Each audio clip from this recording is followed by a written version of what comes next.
السلام علیکم ناظرین، آج ہم اس دن کو یاد کر رہے ہیں جس دن کائنات کی سب سے عظیم نعمت ہمیں عطا ہوئی۔ وہ دن جب مکہ کی فضا خوشیوں سے مہک اٹھی، فرشتے جوک در جوک نازل ہوئے اور پوری دنیا رحمتوں میں ڈوب گئی۔ یہ وہ بابرکت دن جس دن ہمارے پیارے نبی امام الانبیاء رحمت للعالمین خاتم النبیین محمد مصطفیٰ صلی اللہ علیہ وآلہ وسلم اس دنیا میں تشریف لائے۔ دوستو، اگر ہم ذرا سا سوچیں تو سمجھ آتا ہے کہ یہ کائنات، یہ دنیا، یہ کل کائناتی نظام سب آپ صلی اللہ علیہ وآلہ وسلم کی بدولت ہے۔ اللہ تعالیٰ نے قرآن مجید میں ارشاد فرمایا، وَمَا أَرْسَلْنَاكَ إِلَّا رَحْمَةً لِّلْعَالَمِينَ، اے محبوب، ہم نے آپ کو تمام جہانوں کے لیے رحمت بنا کر بھیجا۔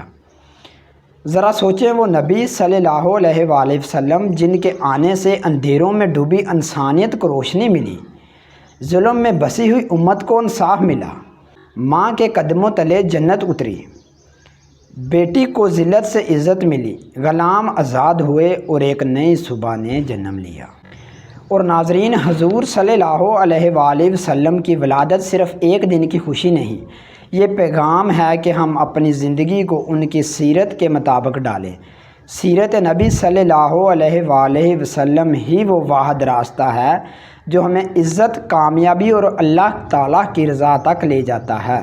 آؤ سب مل کر آج ہی عہد کریں کہ یہ دن نعرے لگانے کا دن نہ ہو، بلکہ حضور صلی اللہ علیہ وآلہ وسلم کے اخلاق، ان کی محبت، ان کی تعلیمات کو اپنی زندگی کا حصہ بنانے کا دن ہو۔ ایک شاعر نے کیا خوب کہا ہے، محمد کا ذکر دلوں کی روشنی ہے، محمد کا ذکر دلوں کی روشنی ہے، محمد کی محبت ہی اصل زندگی ہے، صلی اللہ علیہ وآلہ وسلم۔ آؤ آخر میں ہاتھ اٹھا کر دعا کریں، اے اللہ، ہمیں اپنے محبوب صلی اللہ علیہ وآلہ وسلم کی سچی محبت عطا فرما، ان کی سیرت پر چلنے کی توفیق عطا فرما اور روز محشر ان کے قدموں میں جگہ عطا فرما، آمین یا رب العالمین۔